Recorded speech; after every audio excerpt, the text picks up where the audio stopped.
야, 주택담보대출이 지금 뚝이 무너지듯이 엄청나게 늘어나고 있습니다. 야, 이거 괜찮을까요? 여러분 이거 한번 보세요. 지금 5대 은행 가계대출 잔액을 보면요. 2024년 1월에서 6월까지가 708조 6천억 원이거든요. 작년 말 대비해 보면 2.3% 무려 16조 2천억 원이 늘었습니다. 16조 2천억 원. 야, 엄청나지 않나요? 이거 괜찮을까요? 이거 가계대출이 이렇게 많이 늘어나는 거.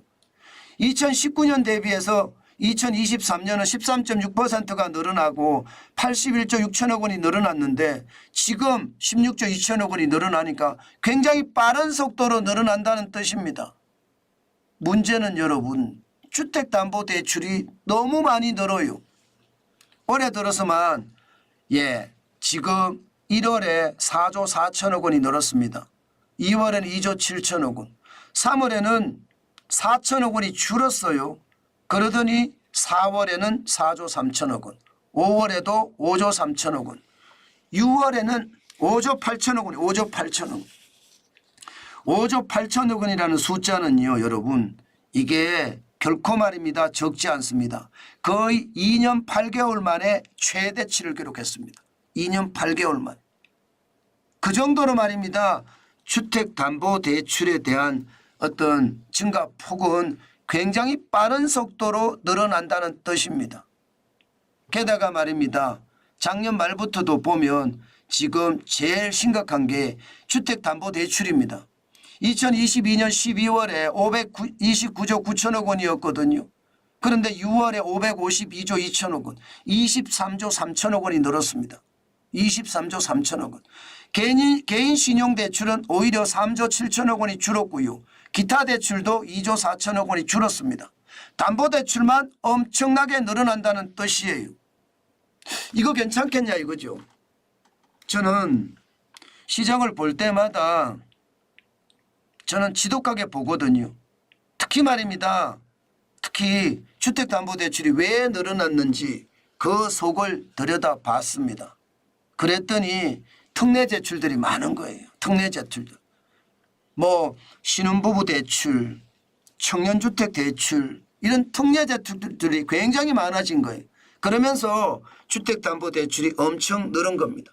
여기에다가 정부의 정책 혼선, 스트레스 DSR 말입니다. DSR이라는 게 총부채 원리금 상환 비율이거든요. 다시 말해서 DSR 40%를 우리는 기준으로 하고 있는데 내 월급 중에 전체 연봉 중에 40%만 원리금 내는 데 써라. 40%가 아니면 쓰지 마라 이거예요. 쓰지 마라. 더 이상 돈 안 빌려준다. 이거거든요. 그런데 스트레스 DSR은 뭐냐. 여기에다 가상금리를 붙입니다. 가상금리를 적게는 1.5%까지 붙이는데 1.5%에 25%만 가상금리 붙인다. 1.5%에 50%만 가상금리 붙인다. 1.5%를 다 붙인다. 이게 스트레스 DSR의 핵심이거든요. 그런데 1.5%에 25%의 가상금리를 붙이는 스트레스 DSR 1단계는 지금 실행을 하고 있습니다. 그런데 2단계가 7월 1일부터 시행이 되기로 돼 있었거든요. 이거 연기했습니다. 9월 1일로 연기했습니다. 2단계가. 그러니까 가상금리 스트레스 DSR 1.5%에 50%를 실제로 적용하는 2단계가 9월 1일로 연기됐습니다. 야, 이렇게 되면 여러분 괜찮을까요? 저는 이거 괜찮지 않은 것 같아요. 솔직히 좀 걱정이 돼요. 왜 걱정이 되느냐. 이게 주택담보대출이 지금 늘어나는 걸 보면 6월 달에 5조 8천억 원이 늘어났잖아요. 그러면 지금 9월부터니까 7월, 8월 또 이렇게 계속 늘어난다는 이야기가 되는 건가요? 역대 최대 주택담보대출을 받았다. 이렇게 늘어난다는 이야기가 되는 건가요? 충분히 그럴 수 있습니다. 충분히 그럴 수 있습니다. 그렇게 되면 여러분 정부가 대출받아 집 사라 하는 꼴이 돼버렸습니다. 스트레스 DSR을 예정대로 도입을 했어야 되는데 이것을 2달 연기를 했으니까 2달 동안 또 대출을 받는다고 하면 10조를 넘게 받을 텐데 이거 진짜 시장에는 굉장한 충격을 줄 것 같다는 저는 생각이 들어요. 이거는 여러분 정책이라는 게 그렇거든요. 정책은 늘 일관성이 있어야 되고요. 정책은 늘 불확실성이 없어야 돼요. 정책이 일관성이 없고 이게 주먹구구식으로 마음대로 움직이잖아요. 그러면 정책에 대한 신뢰도가 떨어지고요. 또 정책이 잘 먹히지 않을 가능성도 큽니다. 그런데 주택담보대출 특히 스트레스 DSR을 2달 연기하는 바람에 7월 8월에 주택담보대출은 많이 는다. 그렇게 되면 여러분 안 그래도 위험한 상황에서 지금 집값은 더 많이 올라갈 가능성 저는 굉장히 높다고 봅니다. 지난주만 하더라도 15주 연속 서울 아파트 값이 올라가고 있는 상태예요. 15주 연속. 6월 24일 0.18% 올랐잖아요. 6월 17일엔 0.15%. 점점 상승폭을 키우고 있잖아요. 저는 이 상승폭을 키우는데 지금 기름을 부은 것은 아닌가. 저는 그런 생각도 해봅니다. 자칫 그런 위험이 굉장히 크거든요.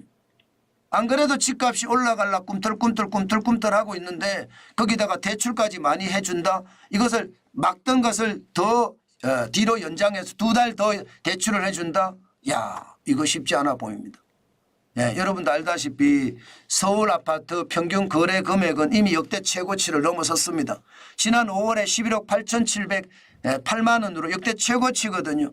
과거 2022년 4월에 11억 5,778만 원보다 훨씬 많아졌습니다. 이대로면 5월이 저는 12억도 될 수 있다고 보거든요. 그렇게 되면 여러분 집값이 앞으로 더 많이 올라갈 수 있는 2달 동안의 상황 저는 충분히 올 수 있다고 봅니다. 규제 전에 막차 타자는 주택담보대출의 증가가 눈에 띄게 보일 거거든요.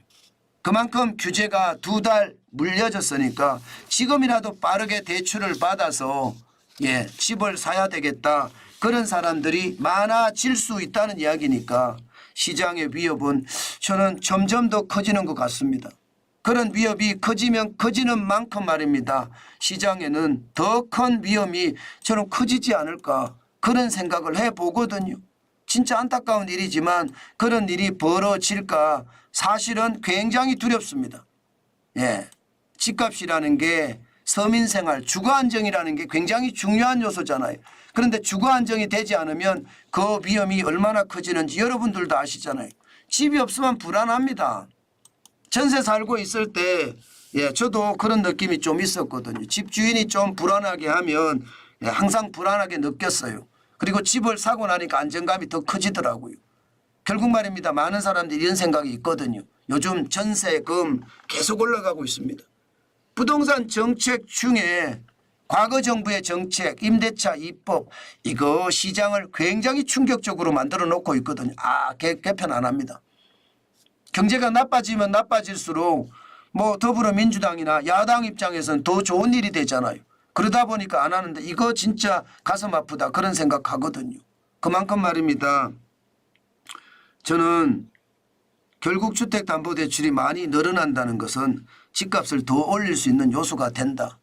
그렇게 말씀드리고 정리하겠습니다.